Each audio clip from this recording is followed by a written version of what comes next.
Listen, I put that video out like 3 months ago about Trump ended birthright citizenship. Yes. Right? And it got a lot of traction. Yes. And some people were saying, I don't know what I'm talking about. Trump can, like, the Constitution prevents people, American citizens, from being deported.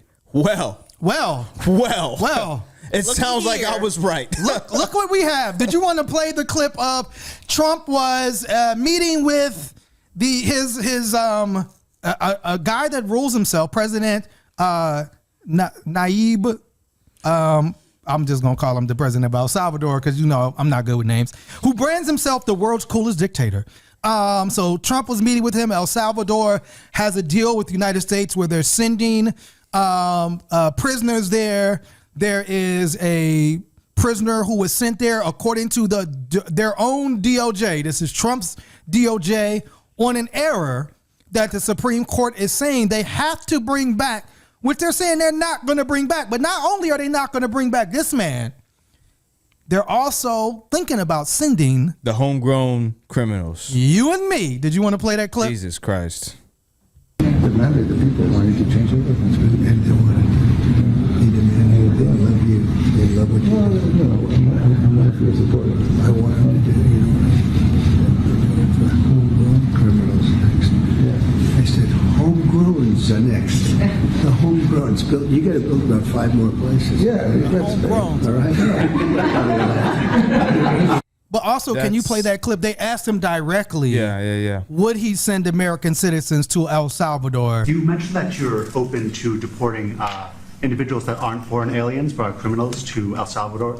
Does that include potentially U.S. citizens, fully naturalized Americans? If they're criminals and if they hit people with baseball bats over their head that happen to be 90 years old, and if they rape 87-year-old women in Coney Island, Brooklyn. Do they have to be 87, Trump? Yeah, that includes them. What do you think? There's a special category of person? They're as bad as anybody that comes in. We have bad ones.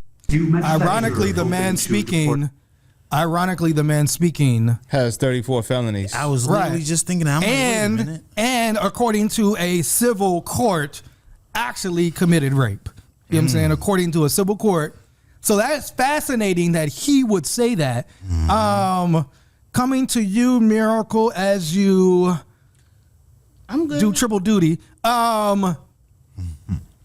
Legally, well, I can't really say legally right now. We don't have a constitution, but continue. Right, because the Supreme Court, in a 9-0 ruling, said that the Trump administration must facilitate the return of the Abrego Garcia after they admitted they expelled him over an administrative error.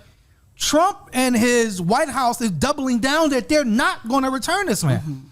And they're saying it's up to the president of El Salvador. So this man's wife has to go to El Salvador to try to get. So again, like, here's the Supreme Court saying you have to do this. The Supreme Court also said you have to let AP into the White House pool. They're not doing that. So they're saying, like, we don't have any checks and balances. We're going to do what we want to do. Correct. This is our reality. So we just have a dictator right now. Oh, I thought you were asking me a question. Was a question in there? Yes. What can happen? Like, if we are we in a dictatorship, fascism? That's what we're watching right now. Yes, and it's just because there is no one right now willing to organize and push back. We've talked a lot about Republicans not standing up for the Constitution, Democrats not really wanting to fight Trump, and not really wanting to call him out because they're still voting for the people he has elected, right? Right. They voted, Fetterman, I believe, voted for Pam Bondi. Fetterman also voted for Marco Rubio. So the people who are implementing these policies, Democrats put in these positions of power is number one. Yes. Number two, there is just no one trying to actually fight. All of these lawsuits are coming from community groups, right? Yes. They're coming from organizations who are impacted. It's not the Democrats themselves doing this lawfare and suing. It's not, the minority speaker saying they're going to filibuster everything. There really is no organization. There's not anyone saying that this is a coup, calling for a military intervention, saying this is wrong. And I think people need to also understand when it comes to El Salvador, The man was deemed to be eligible for deportation. He just could not go back to El Salvador based on the fact that he originally was trying to say that his life was in danger in El Salvador. Right. When you are someone who is eligible for deportation, you are traditionally sent back to your home country, your host country. But if there's an issue, like say, you are practicing a different religion, you may be queer, you can pick other countries who have an agreement with the U.S. to be deported to. I did not know that. Yes. Trump was like, I'm sending everybody to the prison, right? And that's also another thing that we're seeing is usually you are deported to the country and you go about your business in the country. They are deporting people to a prison. All these men are having to be there for a minimum of a year, according to the president of El Salvador, and they have to work.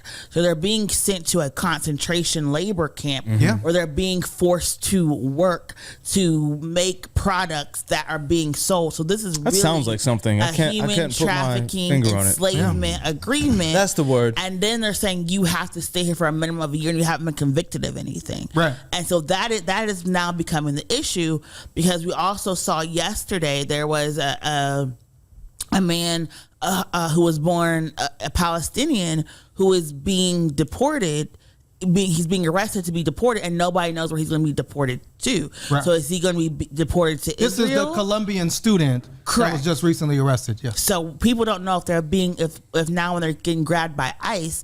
Are they being deported to these countries or are they automatically going to El Salvador because there is an agreement for them to take people, but it's not open public where it's just people accused of being in gangs or is it anyone or any man. And now, you had a Louisiana immigration court in the case of Mahmoud Khalil say that he can be deported based on past statements. So now it's not about whether or not you commit a crime or not because there's no crime. He didn't commit any crime, but they're saying because of his past statements that are pro-Palestinian statements, that alone is enough now to kick you out of the country. Yes, and this is, again, completely unprecedented times because technically the Alien Act they're using is supposed to be only during times of war. This is what allowed for the Japanese internment. Right. These things of like that nature. Like in times of war, you're able to push people out of the country. Here, it's just like, if you have anti-Christian bias, like what does that mean? It's saying if you're not a Christian, but we also have, freedom of speech, freedom of religion. So everything right now is just intention and no one knows who is protecting who isn't. But I think you're starting to see, especially with the situation that happened yesterday, I always mispronounce people's names, that more people are getting involved because this was a person who was he was a Buddhist. He wasn't even Muslim, right? He was a man who was Buddhist. He was a peace activist. He had spoken out against Hamas. He was working to educate people about anti-Semitism and how to grow a leftist movement that was not anti-Semitic and was trying to bridge a lot of gaps. So for all intents and purposes, he went there to come out a U.S. citizen and was basically kidnapped by ICE. So now everyone is outraged, and these things have to get and force people to mobilize. I'm trying to relearn new phrases, but at the end of the day, the people in power are only in power because we're not standing up and fighting back. Okay, so I want to get to that because there are some standing and fighting back, but I just want to ask Farouk and Trouble, have you downloaded Duolingo? Are you getting your Spanish? Clearly, we should be concerned. I think just as black people, and especially as people that are critical of this administration, critical of Donald Trump specifically, we should be getting ready to possibly have to deal with some type of legal fight. Should we say that? Should we be quiet? How are you guys feeling in this moment? I mean, el idioma que yo hablo, you good? You good? Yo, claro you que good sí, in El Salvador? Yo, que lo que, papi, que lo que. I'm good. You're in good enough shape to work for a year? Yeah. I mean, I guess I'd be a strong slave. I don't know. How do I answer that question? I don't know. And we have a title, a strong slave. I guess, yeah. I mean, I don't. I have so many things to say about this because it's a very concerning reality, kind of like you highlighted. Like, all jokes aside, like me specifically, I can only talk about me because that's who I know. I'm at this intersection where I have ties to another country. I'm Muslim. Right. I'm Arab. I'm black. I'm formerly incarcerated. Yeah.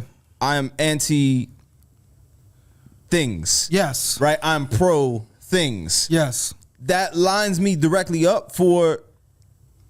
And I would say anti-war, pro-peace. We'll say it like that. Let's go like that. Yes. You know what I mean?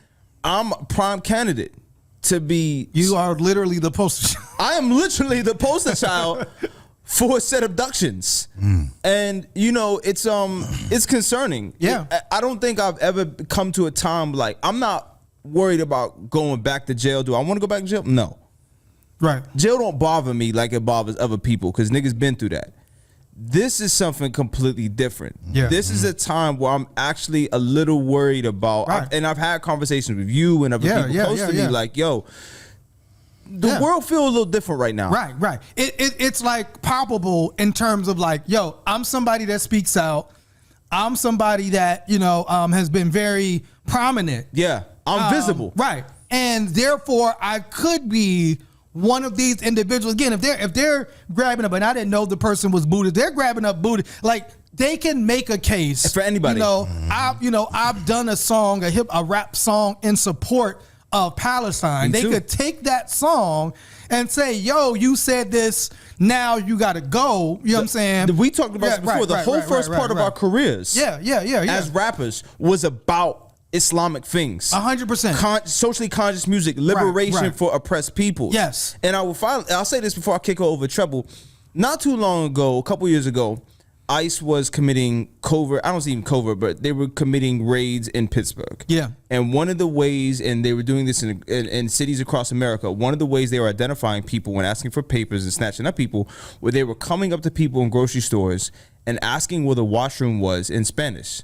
Donde el baño? And if you say something like that to me, I'm just instinctively going to respond in Spanish because it's like, I just figure you asking a question. Right? Now, that becomes suspicious activity and grounds to be for deportation. Literally, just speaking a different language. Just speaking a different language. So it's like you can, and think about how think about how many dark-skinned Spanish people there are. A lot, Right, you got Dominicans, Puerto Ricans, all these Central Americans, Cubanos, a whole bunch of dark-skinned Central Americans that speak Spanish that could be subjected to the same things. Or Arabic, or just another language that's not English. They even detained a white German woman in San Diego. And this is the thing. So it's like nobody's safe right now. Right, and then even if you're not, like, they can, I mean, literally, this man was sent in an error. Yeah. And they're saying, yo, they don't care. We don't care. They're like the person who said it was an error got fired. They're doubling down like, no, this man is a criminal. No. So like, even if you're sent in error, they're going to say they can make a case. This person didn't like America. This person didn't deserve what freedoms, quote unquote, that we supposedly have in America. Therefore, they got to get kicked out. Trouble? J'ai du français. Oh, shit. Y aprendo español. Sí, claro que sí. Sí, tú? Sí. Oh, and, so you said Paris and Mexico are on your list? France and Mexico on your list? Yes. Your deportation list? I la France. Yeah, can somebody, can I pick like Barbados? Like, do I get to choose where I go? Send me to Barbados. But no, this is scary times that we're in because scary hours. A little bit over a month ago, I was actually pulled over by ICE. Oh. Yeah. And luckily for me, I had documentation on me. Right. But that was a point in time where like I was cool. You know what I'm saying? It's like because I had the documentation, I could waste ICE's time and be sent back home. But now we're entering into a period. If that happens again, I don't know what will happen. I don't know what the outcome will be. Because they have arrested people and handcuffed people before they even looked at their documentation. Exactly.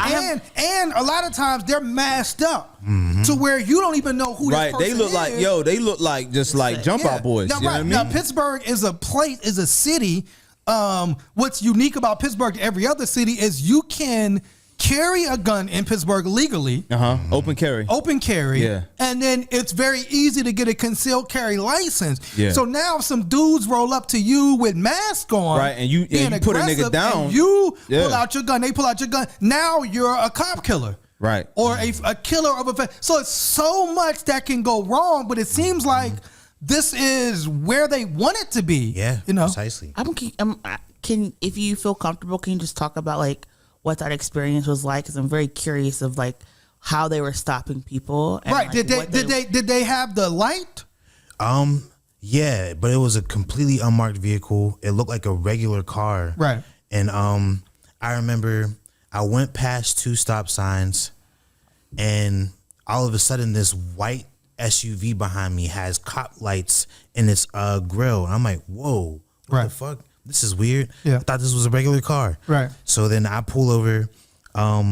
It took me a minute to realize that bro was ICE, because when he first pulled up to the side of the car, I'm thinking like, this man is like in a janitor outfit. Like, who is this guy? Right. You know what I'm saying?